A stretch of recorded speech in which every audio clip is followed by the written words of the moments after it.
Bad things are gonna happen. It makes us who we are. These words spoken by Peter Parker in Across the Spider-Verse turned out to be true in ways no one expected. Spider-Man Across the Spider-Verse, a follow-up to the appropriately lauded Spider-Man Into the Spider-Verse, takes place a year after the Brooklyn teen and newly minted Spider-Man, Miles Morales, was bitten by a radioactive spider. The movie vibrates on the frequency of a comic book, with a bustling cityscape with colors just slightly out of register and textures made of Bentley dots. We follow Brooklyn's friendly neighborhood Spider-Man, Miles, as he teams up with his everyone's crush, Gwen Stacy, to try and save the Spider People and the multiverse from a threatening supervillain named The Spot. The film is fun, adventurous, and light, yet fulfills everything you'd expect from a gut-wrenching, explosive action drama. Slapped with a stamp of approval from the Comic Code Authority, Across the Spider-Verse is a gripping, entertaining movie for all to enjoy. However, hidden beneath the layers of silky webs and red-blue spandex is a deeper message meant to go beyond the wise words from Uncle Ben when he utters, "With great power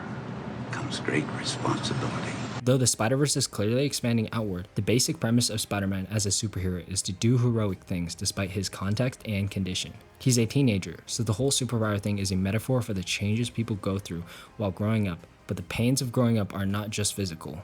That's when we first experience things like heartbreak, loss, and struggle in general. Miles is tasked with the inevitable mission of keeping his community safe, his grades up, and his family and friends from harm. It is clearly too much though, with failing grades in Spanish and having his mother fear for a fading heritage, or the ingrained expectation that despite having larger-than-life powers, saving everyone remains an impossibility. When it all becomes too much, Miles is offered an escape to a place between the universes, where any and all the different versions of Spider-Man gather into a single connective nexus. Each permutation that walks said winding halls has lost something or someone to justify the hero they become, and that grief is essential to cementing the people they are and always will be. It's a classic superhero trope. Many have powers they didn't ask for, and those powers end up being responsible for hurting or pushing away the ones that they love the most. Miles lost Uncle Aaron and may lose his father Jeff. Gwen lost her best friend, and Peter famously loses his Uncle Ben. Miles wants to put a stop to this long line of misery, or at least show the multiverse that it can't be the only way.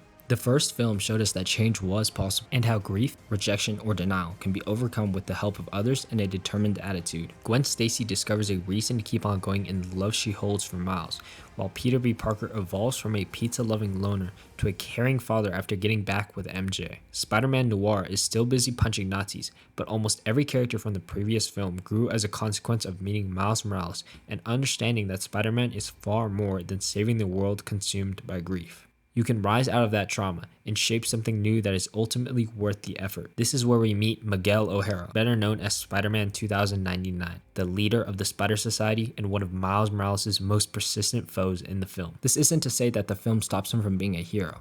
Rather, it's why he's a hero and what he's willing to do as a result that puts him against the more moral heroes. Miguel frames his superpower as a burden. He, or at least a similar representation, is the reason all these Spider-Men came to be, doomed to spend much of their lives consumed by grief, forever distant from those they hold dear. You can either save one person who means the world to you, or the entire universe. Both can never happen. Being Spider-Man has long been an existence defined by sacrifice, although it shouldn't be. In the original Marvel Comics, Spider-Man 2099 is driven to heroism out of desperation, gaining his abilities accidentally while trying to remove an addiction to his genetic code. Miguel O'Hara becomes Spider-Man more as a means of evading capture for the company he worked for, only steadily becoming a hero with time and experience. Initially, the cinematic Spider-Man 2099 isn't given a strict origin, with the character more established by his drive to lead the Spider Society and the multiverse at large. But Across the Spider-Verse eventually reveals more about his backstory and the fate he caused for an entire timeline.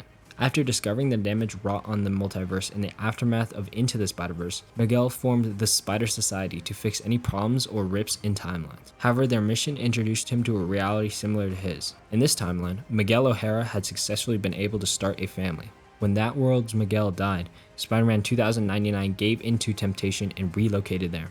Taking his counterpart's place, Miguel initially found love with his new family, but the resulting destabilization of the timeline eventually resulted in it glitching out of existence, killing everyone, including Miguel's new family. This convinced him of the importance of canon events and what they could do to timelines. The cinematic Spider-Man 2099's backstory is far darker than the original comic counterparts, who was far more defined by his harsher tactics and personally compared to the versions of Spider-Man. Across the Spider-Verses, Spider-Man 2099 was seemingly a more understanding hero before his mistake, given that the Spider-Verse already existed by the time he already broke the timeline. But in the aftermath of his actions, Miguel has increasingly thrown himself into his work to protect the multiverse, regardless of the reality or cost. It's the classic Spider-Man concept of with great power comes great responsibility, taken to a truly tragic extreme. The cinematic Spider-Man 2099, Miguel O'Hara, had all the power in the world, and at that moment, he made a selfish decision. His choice to focus on his personal happiness